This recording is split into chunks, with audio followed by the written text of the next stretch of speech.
തിരുത്തി പെർഫെക്റ്റ് മാൻ അല്ലെങ്കിൽ കൂടി അത്യാവശ്യം കുഴപ്പമില്ലാത്ത രീതിയിൽ ക്ലീൻ ചെയ്യപ്പെട്ട ഒരു വ്യക്തിയായി മാറും 9 പടികൾ കഴിയുമ്പോൾ. പിന്നെയുള്ളത് ഡെയിലി വരുന്ന ദിനംപ്രതി വരുന്ന പരിക്കുകളും ദിനംപ്രതി പരിക്കേൽപ്പിക്കുകയും അങ്ങനെയൊക്കെ വരുന്ന സംഭവങ്ങളാണ്. അതിനാണ് ഡെയിലി ഇൻവെന്ററി വരുന്നത്. ആ ഡെയിലി ഇൻവെന്ററിയുടെ ഭാഗമായി തന്നെ രാവിലെ എണീക്കുമ്പോൾ തന്നെ നമ്മൾ പറയുന്നത്, എൻ്റെ ഓരോ ചിന്തകളിലും അങ്ങയുടെ സ്പർശം ഉണ്ടാവണേ, അങ്ങയുടെ ഗൈഡൻസ് ഉണ്ടാവണേ, അങ്ങയുടെ ഡയറക്ഷൻ ഉണ്ടാവണേ, എൻ്റെ ഓരോ എന്താ പറയണ ഓരോ നീക്കത്തിലും അങ്ങയുടെ വിസ്ഡം അതിൽ പ്രതിഫലിക്കണേ എന്നുള്ള ഒരു ഇതാണ് 10ാമത്തെ തോട്ടിൽ വരുന്നത്, 10ാമത്തെ പ്രയറിൽ വരുന്നത്.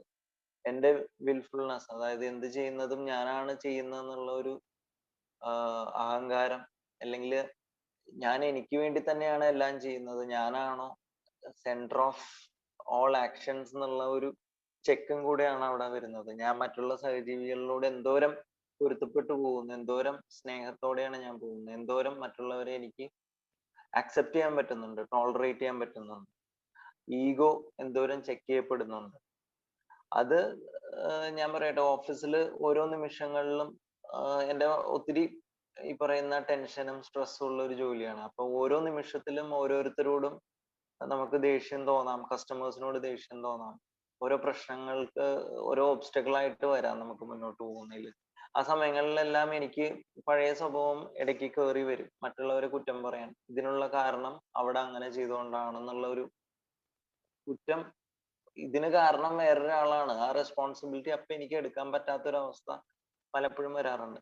ഞാൻ ആ സമയത്ത് ഒന്ന് സൈലന്റ് ആവും, ഒന്ന് നിർത്തും, ചെയ്യുന്ന കാര്യം നിർത്തി സ്ലോ ചെയ്ത് കണ്ണടച്ചിരുന്ന് ദൈവത്തിനെ ഏൽപ്പിക്കും. ചില സമയങ്ങളിൽ അതിനുള്ള ഉത്തരവ് എനിക്ക് അവിടെ കിട്ടും, ചില സമയത്ത് ഒന്നും കിട്ടില്ലെങ്കിലും എനിക്ക് അപ്പൊ ഉണ്ടായിരുന്ന ആ ദേഷ്യമോ അസൂയോ കുശുമ്പോ എന്തായാലും ആ ഒരു ഡിപ്രഷൻ അവിടെ ഇല്ലാതായി മാറും. ഇത് ഡെയിലി ചെയ്യേണ്ട ഒരു ഇത് തന്നെയാണ്. 10ാമത്തെ പടി എന്ന് പറഞ്ഞാൽ എല്ലാ ദിവസവും നമ്മൾ ഈ ഇൻവെന്ററി എടുക്കുന്നതിന്റെ കൂട്ടത്തിൽ തന്നെ രാത്രി കിടക്കുന്നതിന് മുമ്പ് ആലോചിക്കേണ്ടതാണ്, കാലത്ത് തൊട്ട് ചെയ്തു വന്നതിൽ എവിടെയെങ്കിലും ഈ പറയുന്ന സ്വഭാവ ദൂഷ്യങ്ങൾ എന്തെങ്കിലും കയറി വന്നിട്ടുണ്ടോ, മറ്റുള്ളവരെ ഹനിക്കുന്ന രീതികളിൽ, മറ്റുള്ളവരുടെ വികാരത്തെ ഉൾപ്പെടുത്തുന്ന രീതിയിൽ എന്തെങ്കിലും ഞാൻ ചെയ്യേണ്ടി വന്നിട്ടുണ്ടോ. അങ്ങനെ എവിടെയെങ്കിലും അത് നമ്മുടെ ബോധത്തിൽ വരുവാണെങ്കിൽ പ്രാർത്ഥനയിൽ അത് അപ്പൊ തന്നെ ദൈവത്തിനെ സമർപ്പിക്കുകയും ഇനി അത് ഉണ്ടാവാതിരിക്കാനുള്ള വിവേകം എന്നിൽ ഉണ്ടാവണേ എന്നുള്ള ഒരു പ്രാർത്ഥനയും കൂടിയാണ്. ഇത് 11ാമത്തെ പടിയിൽ വരുന്നത് ആ ഒരു കണക്ഷൻ എപ്പോഴും ചെക്ക് ചെയ്യുക എന്നുള്ളതാണ്. ഈ പ്രാർത്ഥനയിൽ പലപ്പോഴും മെഡിറ്റേഷനിൽ എനിക്ക് ഉത്തരം കിട്ടാതിരുന്ന പലതിനും ഉത്തരം കിട്ടുന്നുണ്ടായിരുന്നു.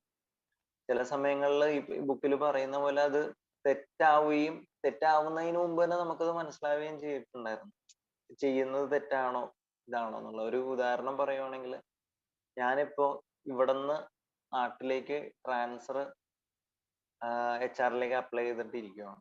പക്ഷെ ഇവിടുന്ന് എന്നെ വിടുന്നില്ല, നാട്ടിൽ നിന്ന് എന്നെ വിളിച്ചുകൊണ്ടിരിക്കുകയാണ് അവിടെ ഒരു ബ്രാഞ്ചിലേക്ക് തരാൻ വേണ്ടി.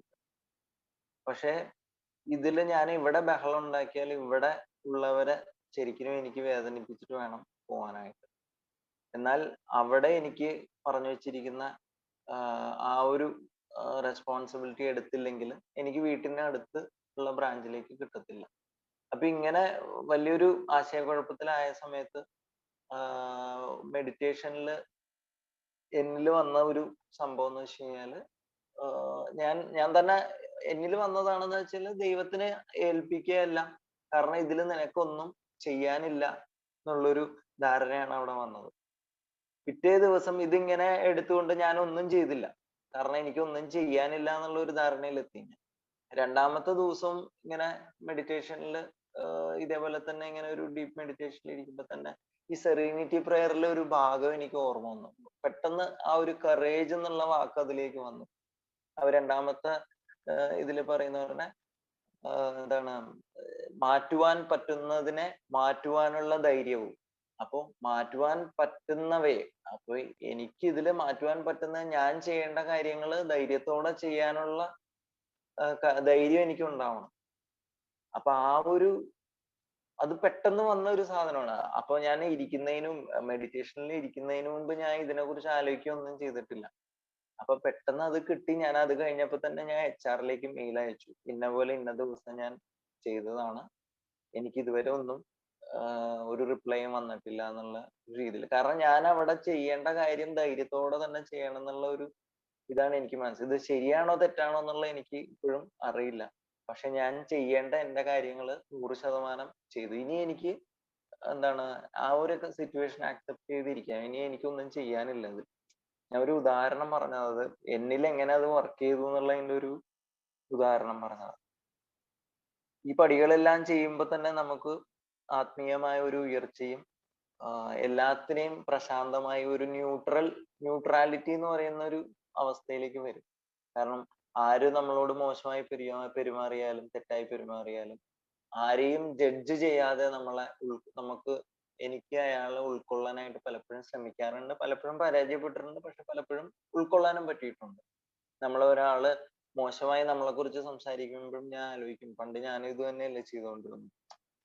അപ്പൊ അയാള് അത് സംസാരിക്കാനുള്ള കാരണം എന്താണ്? എന്റെ തന്നെ എന്തെങ്കിലും ഒരു ഞാൻ ഉദ്ദേശിക്കുന്ന കാര്യങ്ങളായിരിക്കില്ല അയാൾക്ക് ചിലപ്പോ മനസ്സിലായത്. അത് അയാളുടെ തെറ്റല്ല, ആ ഒരു കമ്മ്യൂണിക്കേഷന്റെ പ്രോബ്ലം ആയിരിക്കാം. അപ്പൊ ഇത് എന്തെന്ന് വെച്ച് കഴിഞ്ഞാല് ഞാൻ അയാളെ ജഡ്ജ് ചെയ്യുന്നില്ല, ഞാൻ ആ സിറ്റുവേഷൻ ആക്സെപ്റ്റ് ചെയ്യുവാണ്. ഇതൊരു ന്യൂട്രൽ സ്റ്റാൻഡ് പോയിന്റ് ആണ്. അപ്പൊ ആ ഒരു അവസ്ഥ എന്ന് പറയുന്നത് പ്രശാന്തമാണ്.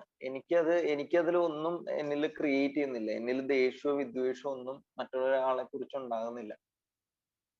അപ്പൊ ഈ ഒരു നില തുടർന്ന് കൊണ്ടുപോകാനുള്ള ശക്തി തരണേ. ഈ ഒരു നന്മ എനിക്കുള്ളത് മറ്റു മദ്യപാനികൾക്ക് കൈമാറാനുള്ള അവസരങ്ങൾ കിട്ടണേ.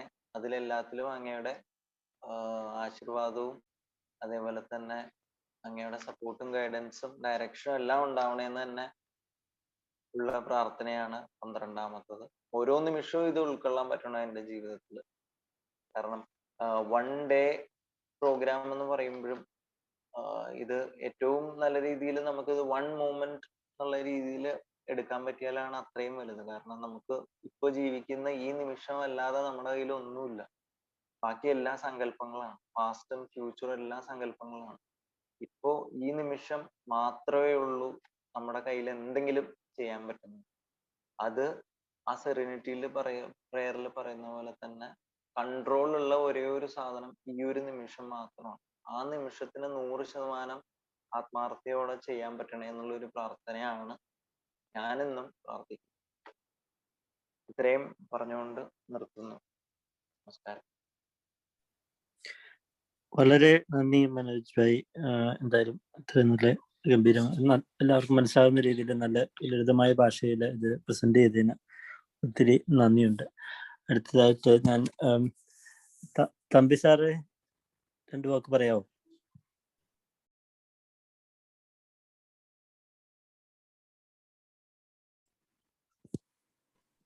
ഹലോ, രതീഷ് എത്ര മിനിറ്റ് സംസാരിക്കാം?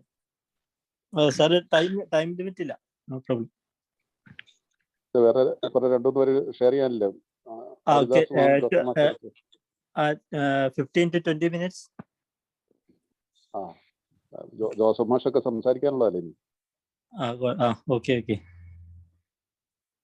ഞാനൊരു അമിത മധ്യാസക്തനാണ്. ഈശ്വരന്റെ തലയുടെ സഹായത്താലും ഞാൻ മദ്യപിച്ചിട്ടില്ല. എൻ്റെ പേര് തമ്പി. ഒത്തിരി സന്തോഷം. തമ്പി സാറേ. ഹലോ. അപ്പൊ എല്ലാവർക്കും നമസ്കാരം. ഇന്നത്തെ ദിവസം വൈകുന്നേരം ഒരു മീറ്റിംഗ് കൂടാൻ പറ്റിയില്ല.